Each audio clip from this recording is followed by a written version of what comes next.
금요일날 이제 성길님이랑 이야기를 나누다가 이제 불경기라는 소리가 계속 뉴스에 나오잖아요. 그러면서 명품 소비가 줄었다 뭐 이런 뉴스도 나오더라고요. 그래서 우리가 옷을 하잖아요. 우리가 하는 의식주와 경기는 정말 밀접하게 관련이 있다는 생각이 들어서 오늘은 불경기를 이겨내는 의복 생활 이런 느낌으로 준비했습니다. 네. 불경기를 체감하시는 분 있나요? 어떤 면에서 체감하고 있나요? 저는 불경기를 식비에서 가장 많이 체감을 하고 있습니다. 최근에 사 먹기를 줄이고 도시락을 싸는데 점점 가격이 500원씩 조금씩 오르더라고요. 뭐 어떤 걸 사 먹나요? 저 보통 분식집에서 김밥이나 이런 거를 많이 사는데 도시락을 싸는 게 절약이 많이 되는 것 같아서 요즘은 승호님도 그렇고 도시락을 싸고 있습니다. 제가 직접 쌀 때도 있고 감사하게도 엄마가 해주실 때도 있는데 요즘은 제가 많이 싸고 있습니다. 선배님 도시락 그거 보면은 이날은 선배님이 싸오셨구나 이렇게 딱 보여요. 오늘 어머니가 사주셨구나. 일단 깨 뿌려진 거면 저희 엄마입니다. 저도 제 활동 반경이 동대문 쪽이나 해화 쪽이나 이쪽인데 확실히 옛날에는 이게 상점들도 다 이렇게 활성화되고 그랬었는데 임대가 떠 있는 부분이 되게 많다거나 실제로 두 달 새에 뭐 자영업자 20만 명이 줄어들었다는 그런 또 뉴스를 제가 봐서 이게 정말 심각한 문제구나라는 좀 생각을 느끼고 있습니다. 거리만 다녀도 임대로 된 곳이 많기 때문에. 자영업자가 550만 명으로 줄었다고 하더라고요. 600만 명 이하로 내려가는 게 되게 없었던 일이고 IMF 때 580만 명이었는데 올해 이제 550만 명까지 떨어진 거죠. 이제 이어서 명품 소비가 줄어든다는 것도 나오던데 코로나 때 명품에 대한 소비가 너무 급증했던 게 이제 좀 사그라든 측면도 있는 것 같거든요. 그것도 그렇고 미국에서 10대 여성들, 20대 여성들 사이에서 이제 주프 소비가 또 뜬다고 하더라고요. 한때 그런 뉴스도 있었잖아요. 어떤 명품백의 원가가 8만 원이다. 뭐 이런 것들이 이제 정보가 빠르게 회자되면서 명품에 대한 소비를 외면하고 좀 더 실용적인 소비를 하려는 움직임이 주프 소비로 또 나타나기도 하는 것 같거든요. 아무튼 시류가 이렇게 돌아가고 있으니 우리는 어떻게 해야 될까? 를 좀 생각해 봐야 되는 거 아닌가 해서 이 주제를 좀 꺼내봤습니다. 어떻게 해야 될까요? 마냥 혼자서 생각하기엔 어려운 문제이긴 한데 개인적인 측면에서 생각을 해보자면 식비 측면에서는 절약할 수 있는 부분은 절약을 해가면서 뭐 도시락을 싸서 다닌다던가 옷 같은 경우는 조금 더 합리적인 가격의 품목을 선택을 한다던가 조금 더 계획적인 지출을 하게 되는 것 같아요. 요즘 뭔가 사고 싶은 품목이 있다면은 조금 더 아껴서 그걸 산다던가 아니면 원래보다는 조금 더 가격적인 측면에서 혜택이 있는 품목을 선택을 한다던가 그런 식으로 되고 있는 것 같은데 맞아. 어떤 딱 명확한 해결책을 제시하기는 조금 어려운 것 같아서 같이 생각해 봐야죠. 최재천 교수님 숙론책을 냈는데 그런 얘기가 있더라고요. 이제 인디안 부족 마을에 백인 교사가 가서 오늘 이제 시험을 치겠다 했더니 인디안 꼬마들이 이렇게 둘러서 앉았다고 하더라고요. 그러면서 너네 시험 친다는데 다 따로 앉아야지 하니까 우리는 어려운 일이 있을 때 같이 모여서 이야기하라고 배웠다. 이 말을 하더라고요. 저는 그게 되게 뭔가 와닿았어요. 우리가 배운 거는 어떻게 보면은 그렇지 않잖아요. 각자 공정하게 알아서 시험을 잘 봐야 된다라는 걸 배우는 건데 어떻게 보면 그것도 당연한 건데 그걸 잊고 살았던 것 같죠. 예. 그래서 이렇게 모여서 이야기 나누다 보면 뭐라도 나오지 않겠나. 예. 그런 생각이 들었습니다. 뭐 한마디 하시죠. 외식비 얘기를 하면은 저는 물가가 올랐다는 건 외식비에서 느끼거든요. 오늘 데이트를 해야지 라고 하면은 생각하는 금액이 있잖아요.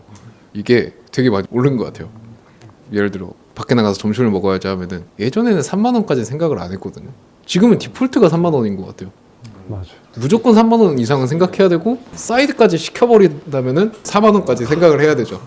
그래서 제가 사이드 잘 안 시킵니다. 그 외식비의 기준이 좀 달라진 것 같고 이게 점심 기준이잖아요. 저녁은 더 비싸요. 저녁은 이제 최소 5만 원부터 시작하는 것 같고 오늘은 밖에서 먹자는 좀 다른 얘기잖아요. 뭐 이런 거. 그리고 옷은 그렇게 크게 아끼지 않습니다. 여전히. 할 말이 그냥 크게 아끼지 않아요. 저한테 옷은 되게 아름다운 도구고 되게 설레는 취미거든요. 취미의 영역인 부분이 있는데 그 영역에서의 소비를 조금 더 줄일까 이렇게 생각하진 않아요. 차라리 다른 데서 줄여보지 아니면 내가 가지고 있는 걸 좀 팔아버리던가. 그렇죠. 번개 씨 같은 분이 많아야 또 우리가 돈 쓸 땐 씁니다. 필요한 제가 시각이- 써야 되는 곳이기 때문에.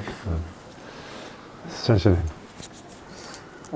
저도 다들 앞에서 다 말씀하신 바랑 비슷한 면이 있는 것 같아요. 근데 식비 쪽에서는 저는 개인적으로 낭비되는 게 많다고 생각해요. 버려지는 음식들.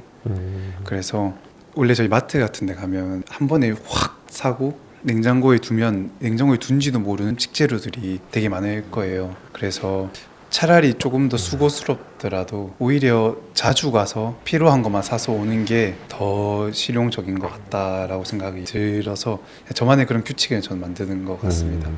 그리고 옷 쪽에서도 저는 그냥 같은 색깔이나 조금 비슷한 것에서는 무조건 하나만 입자라고 생각을 하고 그냥 또 더 좋은 게 생기면 그거를 차라리 봉규님처럼 갖고 싶으면 잘 매물을 하고 또 새로운 걸 넣고 이런 식으로 저는 하고 있는데 그냥 제가 들고 있는 돈에서 어떻게 써야 되나 이렇게 좀 계획을 잡고 소비를 하려는 것 같습니다. 그럴 수 있죠. 네.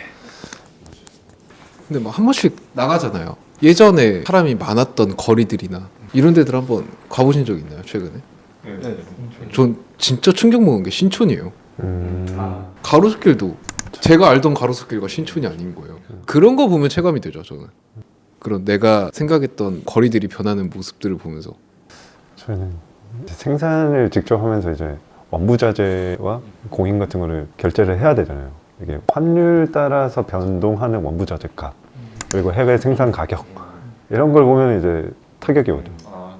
그리고 식비는 안 먹을 수가 없으니까 줄일 수는 없잖아요. 이렇게 지혜롭게 잘 배분해서 먹어야 되는 거고 저는 옷은 안 살 수도 있다고 생각하거든요. 경기가 진짜 어려워지고 뭐 당장에 월급이 끊기고 이럴 수도 있는 거잖아요. 그럼에도 불구하고 뭔가를 입어야 되잖아요. 뭔가는 입어야 되고 먹어야 되고 어디서 잠을 잘 곳은 있어야 되고 이게 필수 불가결한 삶의 요소라고 생각하거든요. 그래서 이럴 때일수록 또 옷의 본연의 쓸모를 찾아야 된다라는 생각은 하고 있죠. 한 가지 옷을 더 다양한 방식으로 입어보고 계절 스펙트럼에 많이 걸쳐져 있는 옷을 구비해서 이 계절에도 있고 저 계절에도 있고 그리고 여러 상황에 맞는 옷을 이런 상황에서도 있고 저런 상황에서도 있고 그냥 그런 고민을 많이 하게 되는 것 같아요. 옷을 좋아하다 보면 옷이 차지하는 비중이 높잖아요. 높을 수밖에 없고 뭐 30% 40% 될 수 있다고 생각하거든요. 나이가 어릴수록 더하고 한정적인 자원을 운용을 해야 되는데 만약에 여기서 조금 현명하게 아끼고 방어를 한다면 다른 곳에도 조금 더 유용하게 쓸 수 있는 거잖아요. 뭐 소중한 사람과 식사를 한 끼 더 하든 못 가본 여행지를 가본다든지 아니면 나에게 휴식을 줄 수도 있겠죠. 아무튼 그런 면에서 의식주의 한 부분을 좀 현명하게 대처한다는 거는 다른 부분에 이렇게 선순환적인 요인이 될 수 있다. 도움이 될 수 있다라는 생각을 합니다. 네. 사람이 그 개인마다 이렇게 상황들이 있잖아요. 이 불경기와 다르게 저도 이제 개인적으로 좀 큰 이벤트를 좀 앞두고 있잖아요. 그래가지고 저는 원래 저희 옷을 이렇게 이쁘거나 이런 걸 좀 막 샀던 것 같아요. 처음에는 너무 좋아서. 근데 제 상황에 맞춰서 이게 정말 나한테 필요할지 잘 활용할 수 있을지 다른 옷들과 잘 입을 수 있을지 이런 생각을 하면서 조금 더 신중을 가하게 된 것 같고 그리고 뭐 가까운 데는 조금 건강도 챙길 겸 더 걸어가려는 습관도 생기고 식비에서는 조금 도시락을 조금 싸 갖고 다니면서 뭐 그런 것들 하나하나 뭐 제가 대단한 걸 할 수 있는 건 아니지만 일상에서 실천할 수 있는 건 좀 그 정도인 것 같고 그래서 저는 이거 좀 너무 저희 브랜드를 좀 홍보하는 것 같은 느낌이 좀 들 것 같은데 조금 경기가 이렇다 보면 옷을 조금 뭐 대표님 말씀처럼 아예 안 입을 수는 없잖아요. 그리고 뭐 똑같은 옷을 일주일 내내 입고 다닐 수 없는 상황이신 분들도 계실 거고 그럴 때 이제 스테디 에브리웨어가 조금 가격적인 메리트도 저는 정말 있다고 생각을 해요. 그래서 조금 돌려가면서 입으실 수 있는 옷들을 한번 경험을 해보시는 것도 좋을 것 같아서 맞습니다. 그래서 이번 컨텐츠에 그거를 같이 하자고 한 거죠. 뭔가 지금 계절이 살짝 걸쳐져 있잖아요. 뭔가 쌀쌀한데 완전 두꺼운 아우터는 입기가 조금 그렇고 저는 여러 품목이 생각나더라고요. 가을 겨울 시즌에 나오긴 했지만 지금도 계속해서 입을 수 있는 그런 것들 있잖아요. 피셔맨 니트, 코튼 크루넥 니트 같은 경우도 그렇고 스웨트유라던가 베스트 같은 것도 툭툭 걸쳐서 레이어링 하기도 괜찮은데 가을 되면 또 활용할 수 있는 그런 옷들을 좀 모아서 할인 혜택을 드리는 걸로 정리를 해보면 어떨까. 각자 좀 추천을 해볼까요? 추천을 해드리고 착용한 모습을 좀 보여드리면서 마무리하면 좋을 것 같습니다.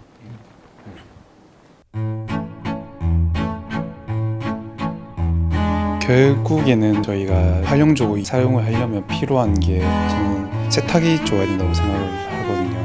일상에서 툭툭 입을 수 있고 제가 또 드라이 클리닝만 했던 옷을 많이 가지고 있었어요. 예전에 좋은 것들 사면 좀 아까워서 드라이 클리닝 하고 있었는데 오히려 손이 안 가고 오히려 저는 조화가 어려워서 좀 많이 처분을 했던 계기가 있어서 저한테는 세탁이 되게 중요한 요소로 자리매김한 것 같아요. 그래서 저는 제 제품 중에 제일 좋아하는 제품이기도 한데 피셔맨 니트.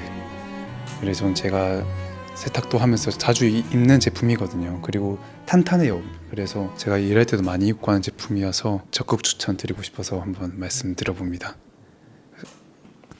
저는 저희 스웨트유 추천드립니다. 지금도 제가 입고 있는데 좀 애매한 날씨에 이렇게 레이어링 하기도 용이하고 날씨 좀 더 따뜻해지면 네, 아우터 벗고 이렇게 가볍게 입어도 좋으니까 활용도 면에선 저는 수찬님이 말씀하신 것처럼 코튼 소재가 활용도가 저는 가장 좋다 생각드려서 저는 스웨지랑 코튼 크루넥 립니트 이렇게 추천드립니다. 저는 저희 오프라인에 되게 직장인분들 많이 오시잖아요. 뭐 3버튼 칼라 니트나 저희 코튼 브이넥 니트 제가 지금 착용하고 있는 거나 니트류 같은 게 자켓 안에 입기 굉장히 좋고 그렇다고 반팔을 입기에는 조금 추울 수 있는 날씨고 뭐 벗었을 때도 니트로 활용하기도 좋으니까 그런 니트류 추천드립니다. 네. 저는 코튼 팬츠류를 좀 추천드리겠습니다. 그 가을 겨울에 헤비 코튼으로 발매를 했었는데 생각보다 두껍지 않다는 피드백이 많았습니다. 그래서인지 좀 추위가 풀릴 때쯤에 더 많이 찾으시더라고요. 저런 제품이 저는 한여름 말고는 쭉 입을 수 있는 바지라고 생각하거든요. 저희가 릴렉스 핏, 레귤러 핏 이렇게 있는데 뭔가 취향 따라서 선택을 해주시고 보통 남자분들 이제 한 바지 3개면은 일주일 입는다고 생각하거든요. 돌려 저렇게 좀 기본에 충실한 바지가 있으면은 조금 더 옷을 입으시기가 수월하겠다 싶어서 추천드리고 싶습니다. 네. 저는 지금 제가 입고 있는 플리스 베스트를 한번 추천드리고 싶은데요. 요즘 같이 날씨가 애매한 날에는 이런 플리스 베스트나 아니면 저런 컴포트 베스트, 저런 베스트들로 이제 체온 조절을 하게 되는 것 같아요. 따뜻한 듯 하면서도 쌀쌀한 날씨잖아요. 그래서 오전에 쌀쌀할 때는 이런 걸 입어서 체온을 좀 보온해주고 이제 나중에 오후가 되면 벗어서 체온 조절을 용이하게 해주는 그런 품목들인 것 같아서 올해 제가 되게 잘 입기도 했고 베스트 품목을 추천드리고 싶습니다. 저는 저희 셔츠류가 좋거든요. 개인적으로 날씨가 조금 더 풀리면 이제 셔츠만 입는 계절이 와요. 저는 항상 그랬어요. 항상 맨몸에 셔츠 한 장 입는 계절이 오는데 지금 같은 계절감에 입어보니까 이너로 입었을 때 되게 괜찮은 제품들의 옥스포드 셔츠, 저희 데님 셔츠, 그리고 릴렉스드 셔츠 40수죠? 60수보다는 약간은 두께감이 있는 조금 더 탄탄한 느낌이 있거든요. 이게 이너로 입었을 때 이너 핏이 예뻐요. 제가 말씀드린 제품들이 이너로 입었을 때 그 핏이 되게 예뻐서 저는 이너로는 이 3가지를 많이 입었었던 것 같습니다. 그래서 저는 이 3가지 추천드립니다. 그런 것 같아요. 이게 저희가 홍보라는 그런 모습이 보일 수밖에 없겠죠. 저희가 브랜드고 회사고 이거를 이제 판매가 지속돼야 저희가 이렇게 계속 일을 할 수 있는 거고 한데 그럼에도 불구하고 계속해서 찾게 되는 거죠. 그런 이유 같은 거를 저희를 찾아주시는 분들의 생활에 조금이라도 도움이 될 수 있는 방식이 뭘까. 저는 저희가 이렇게 컨텐츠를 계속하는 게 그의 일환이라고 생각하거든요. 옷이라는 게 어떻게 보면 휘발성이 되게 높을 수도 있어요. 옷이라기보다 패션? 왜냐면 휘발성이 있어야 패션 산업이 돌아가거든요. 근데 옷은 그러면 안 된다고 생각하거든요. 옷이라는 것 자체의 본질은 변하는 게 아니잖아요. 생활 속에서 입고 지내는 거. 그러니까 저희가 만들어 놓고 휘발되지 않도록 계속해서 이야기를 나누는 거죠. 우리가 이렇게 이야기하고 입고 지냄으로써 그 가치가 휘발되지 않는다 라고 생각이 들어서 이런 컨텐츠를 하는데 의의가 있지 않나 싶습니다. 그리고 할인도 음식점 신 한 분 오면은 뭐 고기라도 1인분 더 드리고 뭐 그런 거잖아요. 할인이라는 게 어떻게 보면 그런 마음이 담길 수도 있는 거니까 예, 너무 곡해하지 말아주시고 저희는 그렇다라고 받아주시면 감사하겠습니다. 그 지난번 컨텐츠에 그런 댓글이 있더라고요. 무슨 옷을 입고 싶은지 말할 수 있는 창구가 있었으면 좋겠다 이런 분이 있으셨는데 그냥 매주 올라오는 컨텐츠에 댓글 편하게 달아주시면 다들 살펴보도록 하겠습니다. 이번 주도 잘 부탁드리겠습니다. 감사합니다.